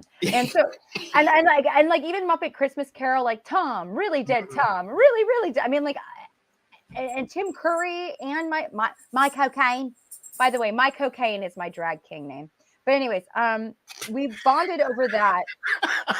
And we bonded over Muppets, and we became BFFs, but also she loved my comedy. I used to be in an improv troupe, and I would perform every week for years. I got hit by a truck actually a week after I got into the improv troupe, and I was not able to perform for months, but they kept me that was hilarious. Right? It was. I do my own stunts. So I joined this improv group and immediately got hit by a truck. I do I my own did. stunts. Seriously, That the funny thing, that was I'm method as fuck. that was your own truck, Natalia, or was that a different? Yeah, see, no, it was my own truck. Artemis, you'll appreciate this story. I'll get to the Carrie part in a minute, but like I was driving on the if you're familiar with LA, I was driving on I was leaving my then boyfriend's house. The anniversary is, by the way, on January 22nd. It'll be 19 years, but I was leaving my boyfriend's house. And the last thing I said to him as I was climbing into my 94 Ford Ranger was, "I'm not wearing any underwear." And I jumped in and I just took off, and I would usually, I was always a little scamp, and I would drive, I took off. And I got on the 134 to the 101, and I was going to my mom's house in Northridge. So I was going to take the 405, and traffic slowed. I slammed on my brakes. They locked. I rear-ended the person in front of me. They pulled over onto the shoulder. I pulled over behind them. They got out of their car. I did too. The next exit was the 405. So I didn't want to think it was a hit and run and take the next exit. So I said, "Hey, can we get off the freeway? This is really dangerous." And they were 3 men in town from Japan and didn't speak any English. So one of them's holding his neck. So I went to go grab my insurance. Of course, couldn't find it. So I called my little brother who just had his wisdom teeth out and he was hopped up on God knows what. And I was like, "Robbie, go grab your insurance." And I'm standing between my truck and the car I rear-ended. And a woman came up on the shoulder going about 65 miles per hour, hit my truck. My truck then hit me, pinned me, and then tossed me onto the on-ramp where I landed on my head. And I lost all the ligaments and tendons connecting to my foot were severed. I had a huge crush injury on my right leg. I broke my femur. This was in my femur. They put this in to fix the femur break, and I lost 6 units of blood. Oh, did you? Oh my God. Oh yeah. It's crazy though, because it doesn't set off metal detectors. I found out. Oh, but that is how I got hit by my own truck. And when I met Carrie, in fact, actually, when I did My Name is Earl, so basically, I met Carrie during these workshops because I wanted to get back to work real quick. It was that accident also was the catalyst to go back to school for science, because I was like, "What the fuck are you doing?" I was mostly a stand-in on TV shows. And so I started auditioning more. I started really pushing that. And my friend Carrie brought me in for My Name is Earl. And I did the audition. Oh, no. Yeah, I did the audition and they wanted to bring me in for a callback. And at that time, I had just started a job standing in on a TV show as a regular stand-in, which means like at that age, cush money, right? Like maybe $800 a week when you're 25 years old. That's a big deal. 26. And I told them, I said, "Look, I have a callback this afternoon. And is there any way I can get out just like to leave during lunch for the callback?" And they said, "No, you have to make a decision, either doing this whole, season of a show as a stand-in, or you go do your dumb callback." And I made the decision to do the callback for My Name is Earl. And I didn't get it. And I was heartbroken, but also like, what the fuck am I going to do for money? Oops. And I know. And then they called me back the next day and they said, "Hey, we can't give you a role with lines, but we still want to bring you in as a contract player. Do you mind being in your bra and underwear?" And I was like, at this point, I'll be nude. I do not care. And so that is how I got the part. And that's what I'm wearing right now. Right, exactly. You can't see from here down, so you don't know. I might be wearing nothing. I'm not wearing any underwear. I'm laying on a casting couch. You have no idea. But that's how I got the part. And it was wild. Like, it was so much fun to do. And the funny thing is, even though I didn't have any lines, because there were 3 of us, there was one girl that had lines and then another girl that didn't have lines like me, but they threw that other one a line. And I was like, I was the only one who didn't have any lines. But did you still have that thing in your leg? I did. And when I showed up there, the thing was in my leg. I had this massive scar, this huge red scar when I first got hurt. And I had to be in my bra and underwear. And I was like, "Does this matter?" And they're like, "Actually, it works for the part, because I'm supposed to be like some redneck groupie." And but they had me be just tell them it's a motorcycle burn. Right. I cut myself shaving with a machete.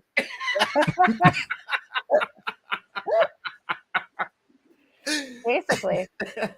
But they had me be, so the premise of the show was Earl starts a band called Van Hickey, like Van Haley. Oh, that's Van Halen. funny. And we're groupies, and he takes a bunch of girls home, and nobody wants him or, you know, whatever. And he gets me, but I binged on Jello shots. So I pass out. So the main shot, the way it ends is him ending up making out with Ralph's mom on top of my passed out body. So they fall on top of my body.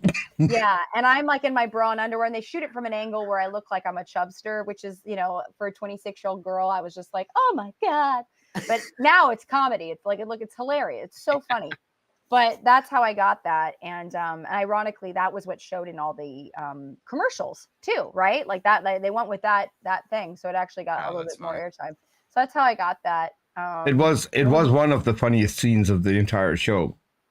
It was really great. Yes, such a great show. Beth Grant, the one who played Ralph's mom, is such a phenomenal actress. She's so funny, but she's also just like a dynamo. She can do anything. And so working with her, and then Giovanni Ribisi is always in character.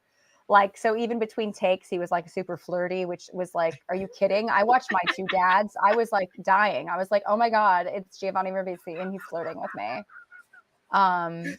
Yeah. So gay. He loves me. He loves me so much. Yeah, it was really good, but it's intolerable. Yeah. Yeah, so that's the my name. I'm trying to think. There was something else that happened. That whole story was really wild. Like, my name is yeah, I think that was it. There was something else that like popped in that I was like, what else happened? Jason Lee was pretty quiet. He keeps to himself, but everyone else was really, really sweet. I've heard that Jason Lee is a really, really private person. He's a Scientologist. So, I mean, like him and Giovanni Ribisi were Scientologists. I think they both are still Scientologists. So, you know, I mean, and that's, you know, not my world. So I don't expect them to want to talk to me about. Yeah, it's a little creepy. I don't want them to talk to me about it either. Yeah. you may not have the right amount of thetans in your blood. Right. Wouldn't I be like a suppressive person or something? Or I have no clue. SP. Yeah, I don't know. I'm trying to think of who the guy was. He was a Scientologist. My baby's mama, when we were living out there, she was working selling coupon books in the hills and staying in a company apartment in West Hollywood with like 12 people or some crazy shit. And she's a little blonde with big boobs from Indiana, and she gets talked into garage of, it was an actor that was on a show at the time. Can't think of who it was. A young chubby actor in that hill. But anyway, she ends up in his garage, and he starts talking to her about Scientology, and she realizes that the garage door is now closed. And I'm like, Jesus Christ. Okay, can you quit this fucking job like yesterday? Yeah.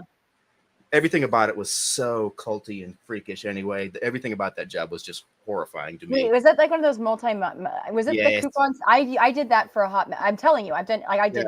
She was doing it in 92. So if you were staying in the same place in West Hollywood in 92, you probably met her. Wow. I mean, I don't think I did it till like 1998. 1998, I did a bunch of, I remember I interviewed for Cutco Knives, and they offered me a job like selling Ginsu knives, but I turned it down, and then the guy hit on me, and the guy was like 35 and I was 19. That's so creepy. You know, I was like, I gotta go. This is not okay. I have other things to do today. I've got other creepy men to hit. I mean, if I'm gonna get hit on by a creepy man. I got a guy outside in a van waiting for me. He's got candy. I'll be right back. He's a friend of my mother's. Yeah. He picked me up from school. God, yeah, there's a lot of, I mean, I do stop sometimes and I think to myself how fortunate I am to have made it this far, given the amount of bad decisions I made. I lived in Venice Beach for many years in my late teens, early 20s. Yeah, I moved there when I was 19 and I lived there till about 24. And I lived in an apartment right off the beach, right off between Speedway and Pacific, half a block up. And I had two stalkers and one guy in a ski mask during my year time there. But my favorite with the stalker, though, because this just gives you an idea of how stupid I could be, was I had a friend that was coming over, and I was about to jump in the shower. And my apartment, the way it was situated, you had to kind of know how to get to it, how to get in, like up and around. But there was no gate, there was no Right. security. But you just kind of, it wasn't super intuitive. Like, oh, this is you can get to the front door from here. This obviously leads to somebody's apartment. Yeah, it wasn't like that. So I just left a little note on my front step that said, "Carly, I'm in the shower. Come on in." Hi, my name's Carly. And I jumped in the shower, and the water pressure changed while I was in the shower. And I'm like, that's strange, because, Carly must be here because my neighbor's not home. And, I know that the only time the water pressure changes is when either he uses it or I use it. And I get out of the shower, no sign of Carly. And I'm in my towel, and I open the front door to grab that note. And there's a man there who has clearly seen better days. Oh, and Christ. He's strung out on something, and he's got a very kind of high pitched sort of affected voice. And he's just like, I've been following you, and I just think you're so amazing. And I have a ring for you. I just need to know what size you are, and this and that. And I love you so much. And I didn't know what to do. So I took the approach of, I live with my boyfriend, and he will kill you if he knows that you came here. He will hurt you, and I don't want you to get hurt. I think you're a nice guy, and he will kill your body. right?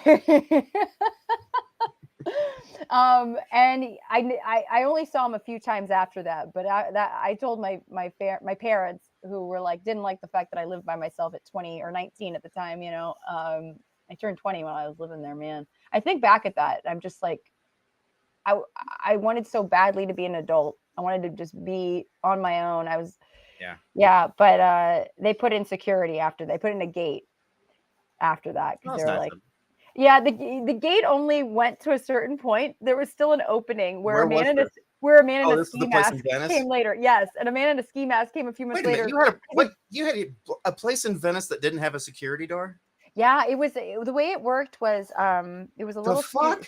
I know, it was a little studio apartment. Jesus Christ. It's still there. They haven't knocked it down because a lot of things have been knocked down. Garden Grove.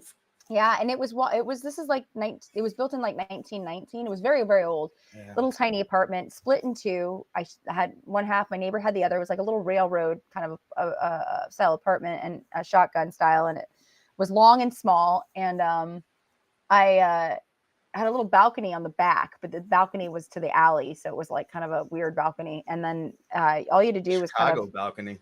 Yeah. The door, you just walk in, easy, just a little latch. And but if you walked up the driveway, the next door driveway, there was actually a walkway that you could kind of get into. You could bypass the security door anyways. So once they did put a security door, it didn't keep the man in the ski mask out that came a few months later.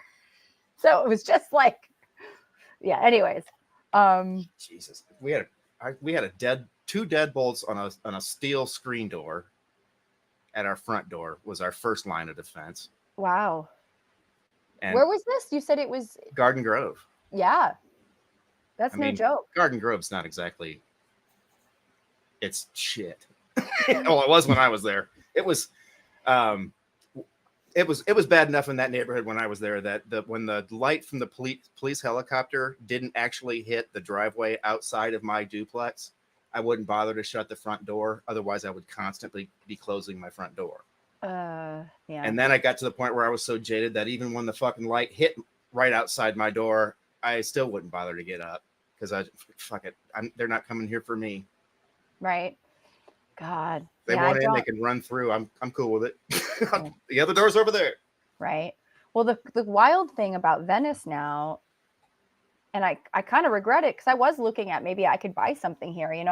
There was a time where I was working in production, and I was making decent money, believe it or not, doing extra work and being a PA and a set dresser in commercials, and I was saving money, and I was pretty good at saving money when I was younger. And I was like, oh, well, maybe, I'll look into, like, they had little craftsmen's and things like that, in rougher parts of the neighborhood. But now it's become so gentrified. There's a Whole Foods. Really? There's oh my God, Venice is, yeah. My old apartment. Really? Yeah. I paid $450 a month for my apartment Jesus. In 1998. I paid $760.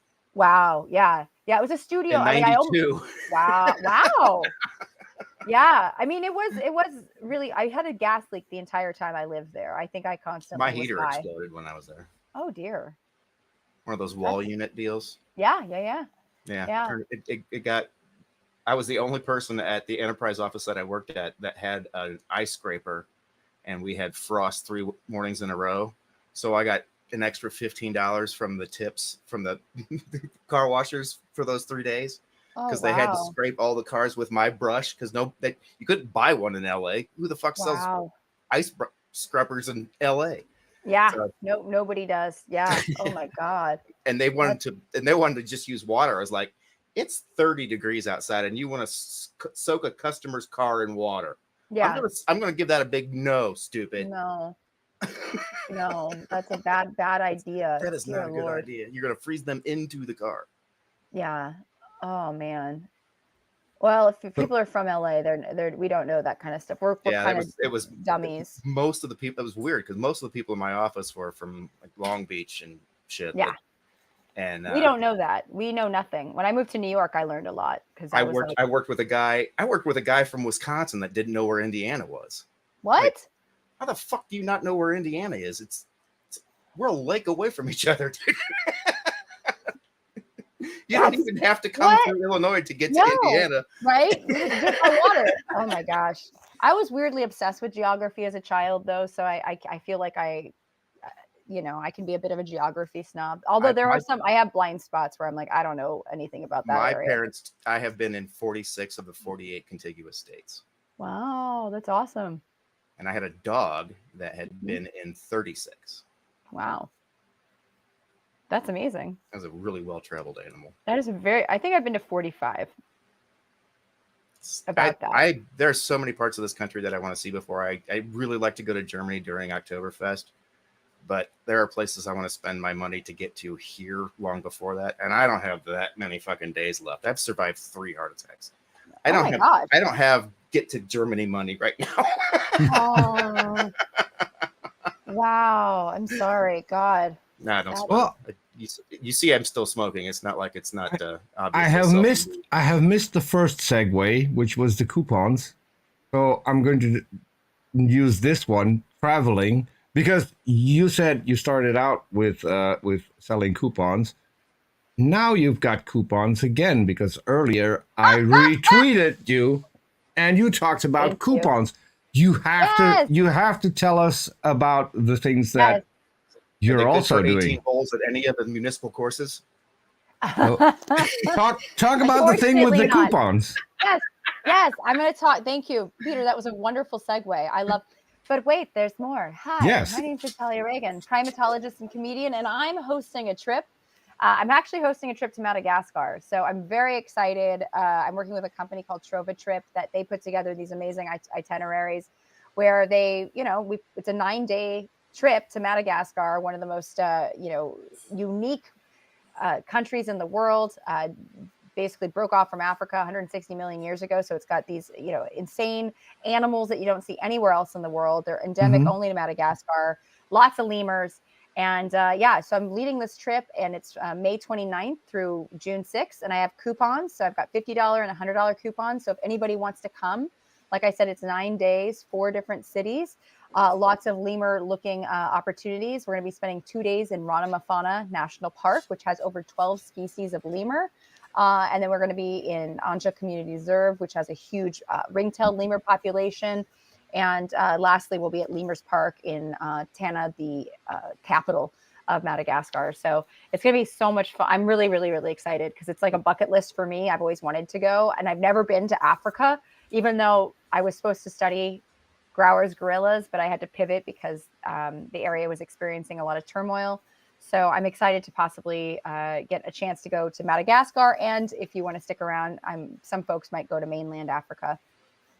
So yeah, come. If you have any questions, I can. I think Peter has shared the link to the trip. And if you want a coupon, just let me know.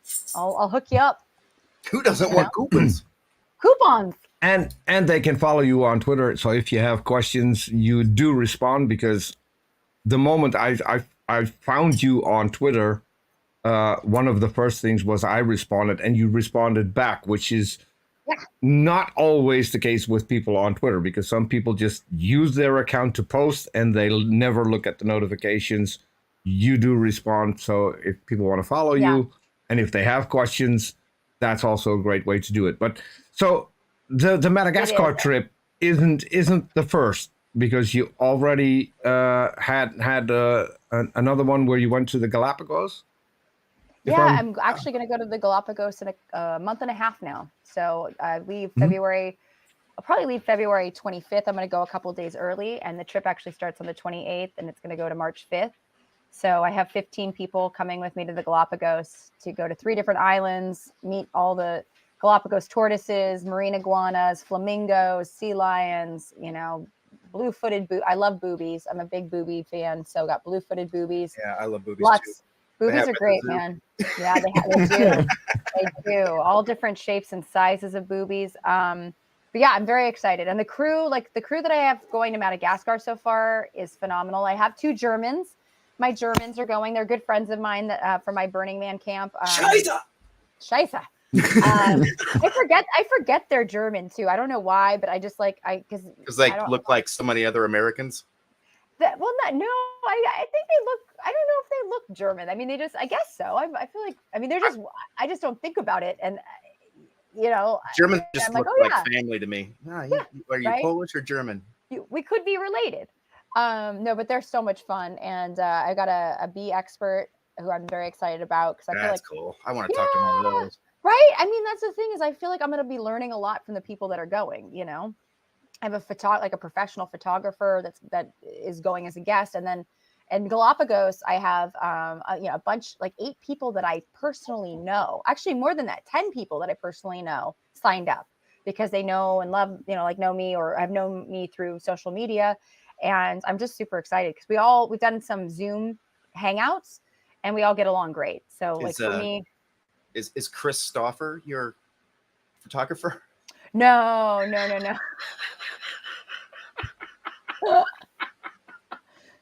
Is that? I'm not sure. I don't know the reference. I feel bad. He has a PBS series of nature photography. Oh shit! No way. Okay, that would be amazing. He's been, wow! Like since the 80s. I don't know him, but I will have to check him out. But it is a nature photographer, and so then I have 2 repeats, like 2 people that are going on both trips, which is like a huge, you know, it warms the cockles of my cold and dying heart that people trust me and are excited to travel with me. Cause that's the upside to coming on these trips is, you know, I'm going to be giving lectures, albeit fun, silly ones about, you know, what Darwin's experience on the Beagle and how he basically came up with the boat, right? Yeah, the yeah, exactly. The boat, not the little dog. Not the one they brought. No, not Steven the Beagle. Poor puppy. Poor buddy. It's too bad they had to eat him. You know, it was really too much. Beagles are delicious.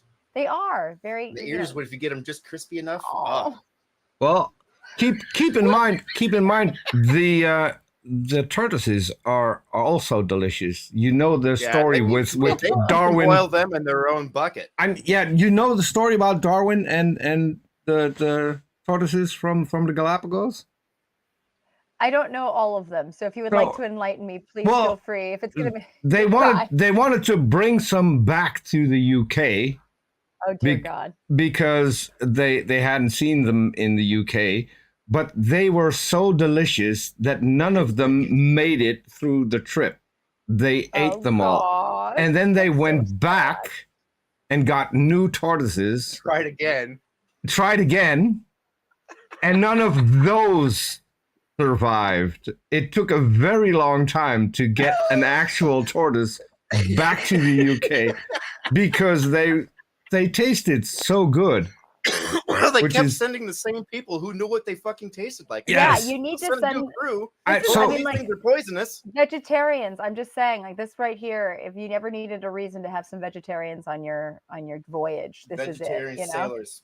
There you go. You know, some. That's terrible. But you could be pescatarian. You know what I mean? Like tortoises aren't fish. Yeah, you know. I mean, yeah, like that. That'd be. Be a really shit vegan. Yeah, it'd be scurvy. Forget scurvy, starvation, right? Oh my God. Be really dark at night. There'd be lots of problems with being. I feel like the vegan at that vegans would be the next one to go. I feel like Right. that, you know. But so What does a vegan taste like? I was curious. So that's the Galapagos and Madagascar. Are you planning more of these trips? Is this going to be an ongoing thing, or? I mean, it would be great right now. Yeah, I mean, obviously, actually I can share with you the survey. I have a survey that people can take if they have any sort of opinions on where they'd want to go, because that was what I did. As I was reached out by Trova Trip, the company reached out to me and said, "Hey, we have this opportunity. If you're interested, we can see if your followers would even be into it, right?" And I put out this survey and got 190 people replied. And the majority of folks, Galapagos was number 1 in terms of destinations, and Madagascar was number 2, but also like Costa Rica, Bali, Alaska, Zanzibar were other ones that were high up on the list. Borneo, Ecuador, too. 8 months ago. Right? Oh my God. Jesus. I know. Well, that's the thing. I'm a little nervous about Galapagos right now because of the state of emergency that was just called at Ecuador, because we have to fly to Ecuador. I mean, obviously it's part of, Galapagos are part of it. So, but yeah, ideally I'll be doing more, but it really kind of comes down to, how they sell, what the interest. I know a lot of people had rough years last year. So I'm having, I mean, to be very honest, it's tough with Madagascar, because I think a lot of people want to go, but like they look at the finances or just even the time, because it does take a while to get there. And that's why I do suggest, if you are going to make the journey, which a lot of people who have signed up are planning on staying a couple extra days, right? Either in Madagascar or tacking on a little trip within Africa. If you're going to go all the way there, you might as well stop somewhere, if it's within your budget or timeline. But yeah, so it kind of depends on what the people want, and I think right now, because of how hard 2023 was for people, I am looking at something like Costa Rica, right? Where it's much cheaper.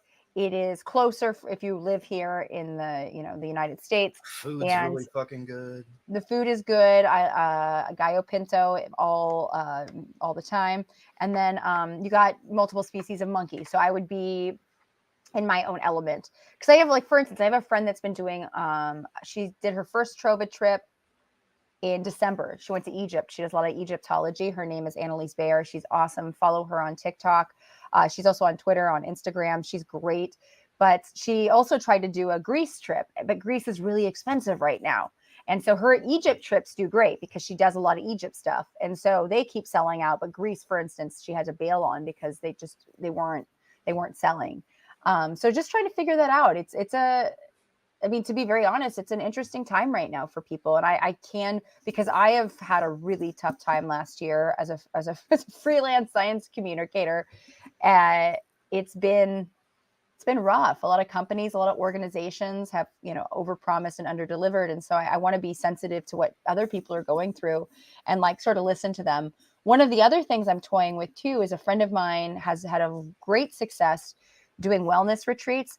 I'm not a wellness person.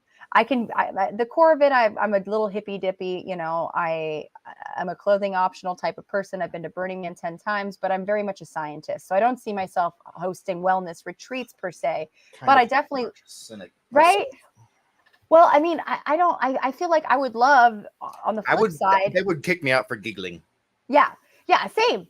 Like I've done, are you kidding? Yeah. I used to go to cacao ceremonies and I lose Breathe my through shit. your eyes.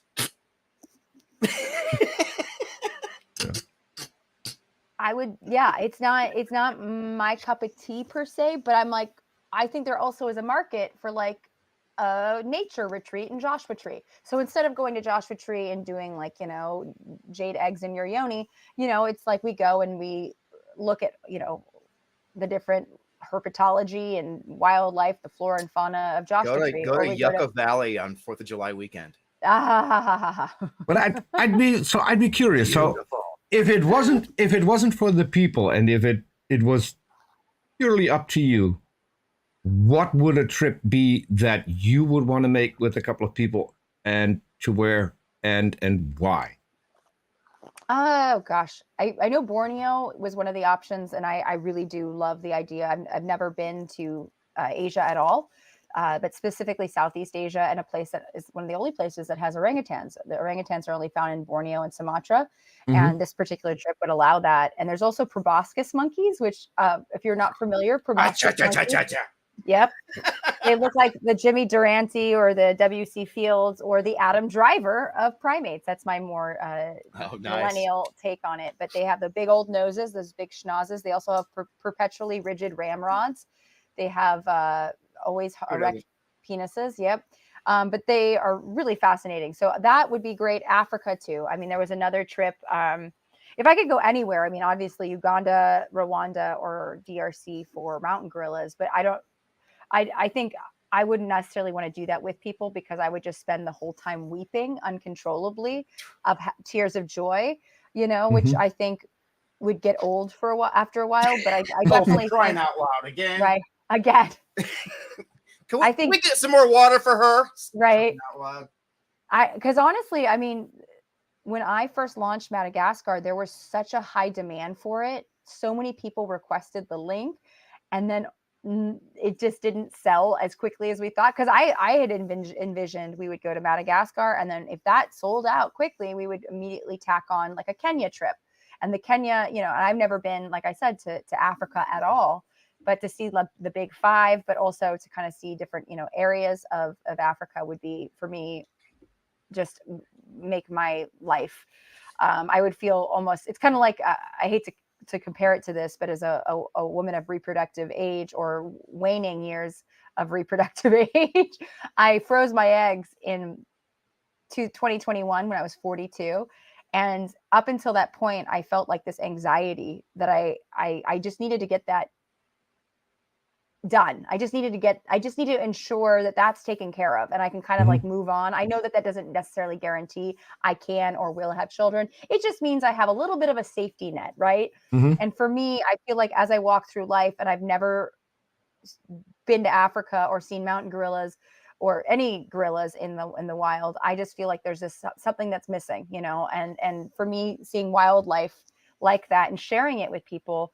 I mean, again, that's why I do pitch traveling television shows, one of which I'll be shooting a pilot for when I'm in the Galapagos, called Behold Natalia. And it would be, answering questions, some of them very strange or weird questions, but finding really fun ways to answer the question by traveling to these places. So that's kind of something that I'm also working on, to ensure that I'm able to cross off these quote unquote bucket list locations, but also teach people about them. So for me, Borneo, Africa, would be amazing. Even Japan, to see the Japanese macaques that are known for their hot tub life. Yes. Would be phenomenal.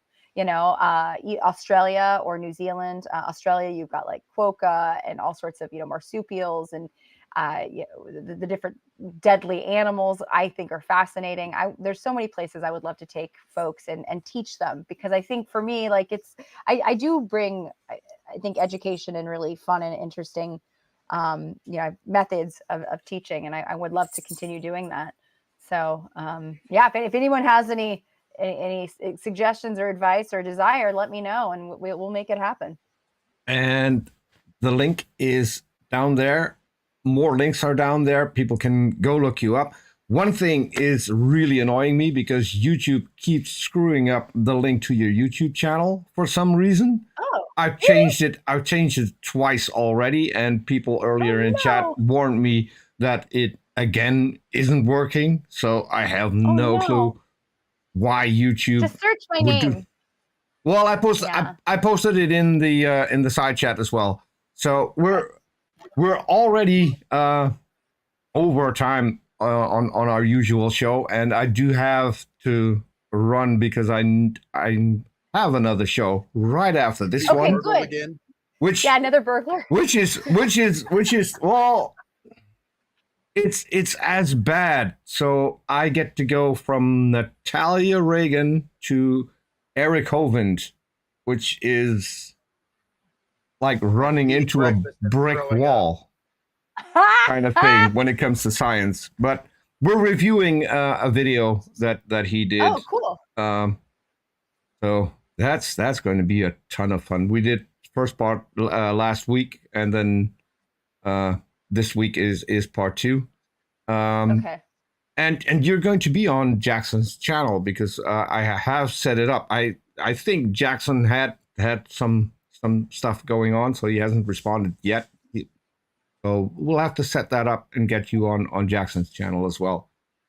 Thank you so much. So- I love it. I'm having a really great time, and this has been a lot of fun. So thank you for having me. And yeah, let's do more of this. This would be It was great.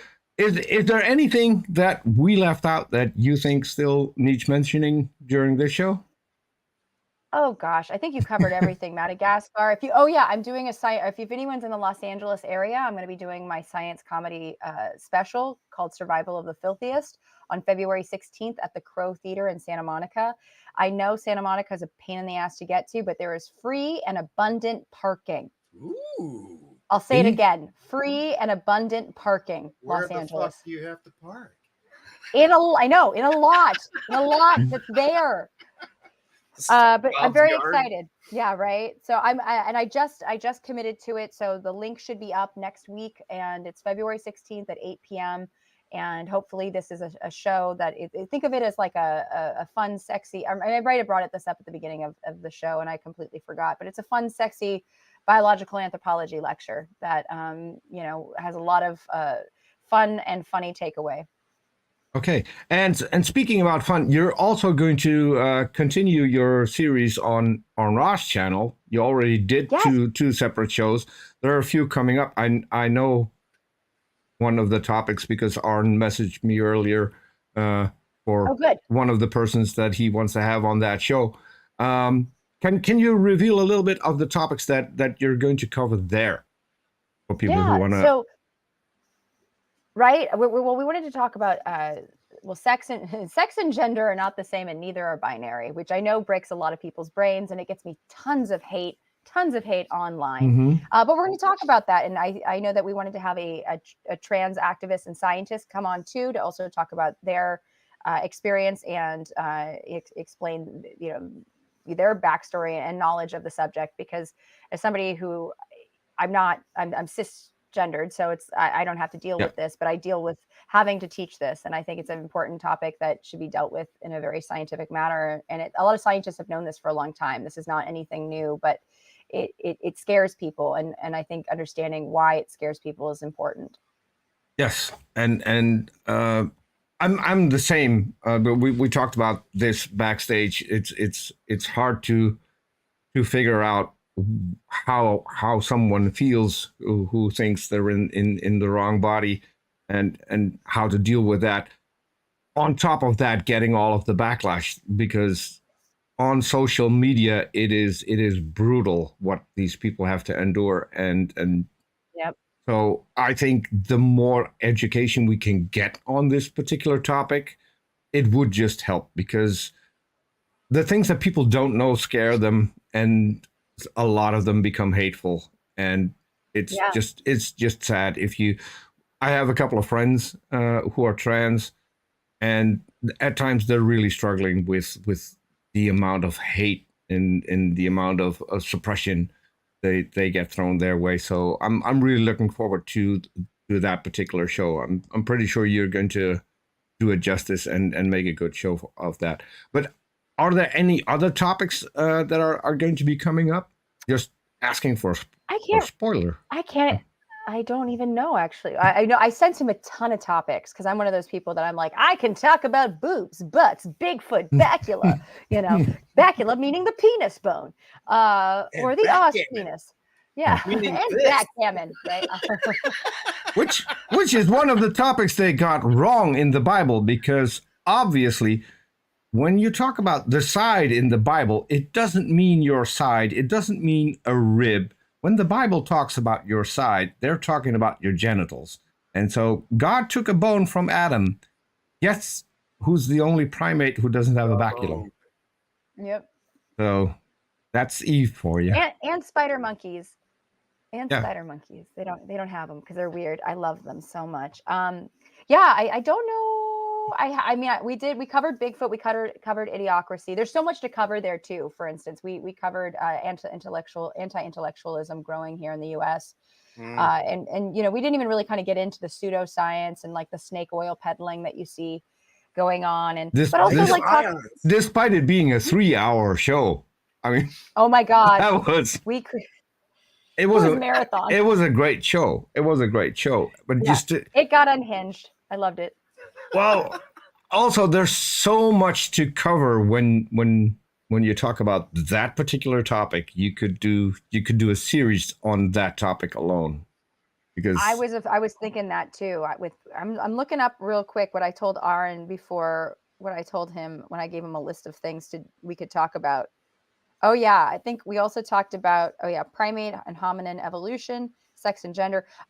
Misconceptions about race, sex, gender, sexuality, and new research challenging Darwin's paradox. And then I think, the science of altruism and how humans sometimes lose sight of how to take care of each other and how that relates to hot labor summer. That was another topic I brought up because I'm Screen Actors Guild, and I was out there marching every day. And I feel like we lose sight about, you know, a lot of people got really mad that we were striking, you know, and that we're standing up, and it wasn't just actors, you know, it's got you got UPS, you had hospitality workers, healthcare workers, and we just don't take care of ourselves and each other, you know, and we lose sight of that. One of the big things that makes us human is a very deep sense of altruism and empathy. And how do we get back in touch with that? Because I think we are more cooperative than we are competitive. But right now, name for that episode is "Who Cares." Who cares? Yes. There you go. It's evocative. Yeah, exactly. But yeah, it's definitely something that I think about quite a bit. And yeah. So I don't know. I think we're okay. Yeah, as I said, we have to get to an end. Yeah, it's weird. I can never end the show. I have no clue how to end the show. I'm 9 out of 10 times I have so much fun just doing these things and talking to the people that we have on our show. I want to thank you, Natalia, for coming on. You're a great guest, of course. And I'm really looking forward to all the things that we have planned and need to get together. So yes, So, and I'm really looking forward to the content on your channel, because that's going to be something, at least something different, something that isn't here yet. And people need to go and subscribe to Natalia's channel. Yeah. So, there's gonna be a lot of good stuff. Last words for you. Yeah. Oh, well, just keep being good to each other and yourself. Yeah, be as kind as yourself as you are to other people, because right now is a very tough time. So do that, and it'll make life a lot easier. Yeah, if you can't do others, at least do yourself. There you go. I fully agree. And I want to thank people in chat. At what time does Jackson's stream start? In 2 hours. So I have to change everything up. Be there in 2. Change sets. Yes. I have to take all this behind me down and put up a whole new set, which takes hours and hours and hours. But yeah, so this was great, and really looking forward to doing more. And we'll probably have you back at some point. Artie, thanks for jumping in at the last minute. I am the smallest, whitest Robert that I can be. See? Well, it's always good that you have people who can actually jump in, especially today, because I had no clue what happened. I had planned everything, and then everything went to hell. No co-host. To be fair, I have been known to be that cause, so it was only just that I should step in. It was my turn to. I completely forgot. I was gonna say take the hit, but this was a lot of fun. I completely forgot. Usually I'm talking to an asshole. Yeah, that's the people I pick you for, because you're good at that. Well, See, So- my boss in LA and him. Yeah. Okay. I He's want to really thank. good with assholes. I want to Yeah, thank right? everyone. My private life. Thank you, You were Natalia. great with me. Thank you. We're gonna end with our favorite theist who's going to do this tiny commercial for us as he does at the end of every show. So stick around and watch for that, and we'll be back soon. And see you all later. Bye, everyone.